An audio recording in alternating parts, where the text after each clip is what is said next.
Election day is just about here. Polls will open tomorrow morning in less than 24 hours now. It is the culmination of a months-long, sometimes year-plus long, in the case of some candidates, campaign that all runs towards primary election day. These crowded fields that we have seen in many of these very contested major statewide races will begin, if not outright, will begin to be winnowed down starting tomorrow. One of those races that has gotten a lot of attention and has real implications for the state is the United States Senate primary on the Republican side, for that party to decide who its nominee will be to go on to November to challenge incumbent Democratic U.S. Senator Jon Ossoff. The Republican primary battle pits two sitting congressmen in Buddy Carter and Mike Collins against Derek Dooley, a political newcomer, former Tennessee head football coach. Those three contenders have emerged as the major contestants in this race. We've had all three of them on the program here repeatedly, and in the closing days, they continue to campaign. We want to bring you now remarks from Derek Dooley and Governor Brian Kemp at a campaign stop just a few hours ago. Listen, it's my honor to once again introduce Derek Dooley. It's our belief that he is exactly what we need in Washington, D.C., a new dynamic, a new style, a new vigor, bringing new leadership to the United States Senate. Derek is a problem solver, as he has said many, many times, especially over the last month or two as we've been out on the campaign trail. He will not take pay during a government shutdown. He supports term limits. He won't trade stocks or crypto while he's serving. But most importantly, he'll put hardworking Georgians first. When Derek entered this race, he didn't expect to be given anything. He's been earning it every single day. And he did that with my support. He did that with the First Lady's support, all these folks standing with us today. And he's done that county by county, day by day. It's my belief that Georgians need something different serving them in the United States Senate. Somebody that will represent our values and put us first, not Chuck Schumer, AOC, or Bernie Sanders. I've said many times on our county visits, dozens and dozens and dozens of them, that I believe our best chance of beating Jon Ossoff is to have a political outsider to do that.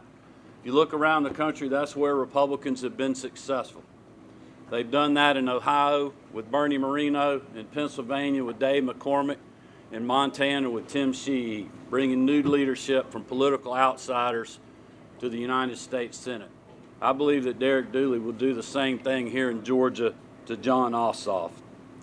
Also, just want to remind everybody out there, we have got to get the vote out, not just to send new leadership to the United States Senate, but also to protect the integrity of our judiciary. It's unfortunate in Georgia we have a bunch of political candidates that are making nonpartisan judicial races partisan, telling people how they would rule on things even before they see the case before them. That is not what we need on our Supreme Court or our Georgia Court of Appeals. So I would urge all Georgians to vote for our incumbent justices and judges of the Court of Appeals, Justice Saren Warren, Justice Charlie Bethel, Judge Trent Brown, and Judge Elizabeth Gobill. They have served us with distinction. They have been following the law, not trying to write it. But lastly, I just want to encourage everybody to get out and vote tomorrow for Derek Dooley. This is such an important race. We've got to have the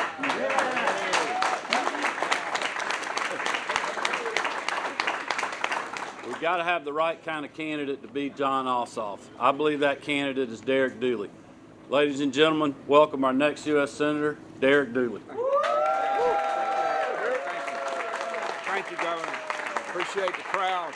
I got to leave with what an honor it has been to not only get the support of the greatest governor and First Lady in my lifetime. Thank you. But just being able to travel around the state with them over the last 6 to 8 weeks, their leadership really has been inspirational to me in so many ways. They love this state. They love the Georgia people. They know what they want. But most importantly, like all good leaders, they actually delivered results. And so I've just been very grateful of not only the support, but the effort that they put in to help our campaign. when I announced my intention to do this, it was back in August. I really had one goal, and that was to earn it the right way from the Georgia people. And since that time, I've probably put about 35,000 miles on my truck traveling around this great state, this big state, and I've done a lot of listening. In fact, over the last 6-8 weeks, I think we hit about 64 stops in 59 counties with the governor and the first lady. It's just been an incredible experience. And as I've gone around the state, you know, everybody has their issues that are important to them on their mind. But the one issue that everybody talks about is one of the main issues that drove me to run, and that's the disappointment in what's going on in leadership up in D.C., that Congress has changed. It's simply not working for the people the way it used to. Voters are fed up with the careerism, they're fed up with the corruption, but mostly they're fed up with the inaction.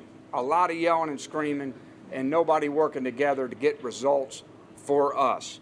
And so that was the overarching theme as I went around this state. And as I shared my disappointment with leadership, I started getting a question over and over and over. People would say, hey, Coach, that all sounds great, but how do we know you ain't going to go up there and turn into the rest of them? And that question, it just kept coming over and over, and it just really made me put a lot of thought into what can I do to convince the Georgia voters that this is from my heart. I left a profession of 3 decades that I loved, working with young people from all walks of life to go serve here. And it's ultimately what motivated me, and it's probably the old lawyer in me, to put something in writing, because, you know, it means a little more when you put something in writing.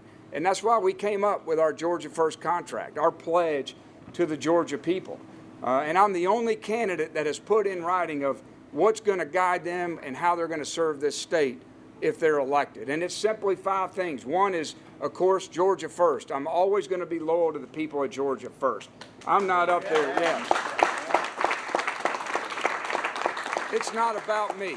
I mean, I came from a profession where it wasn't about me. I'm not up there to chase headlines or a long political career. I'm up there to deliver results for you. The second thing is, if I'm honored to get elected, I'm only going to serve 2 terms, and I'm going to fight every day for term limits. Yeah. It's the most important thing we can do. Like the governor mentioned, I'm not going to trade stocks or crypto. It's time we ban that nonsense. That's 3. Yes, absolutely.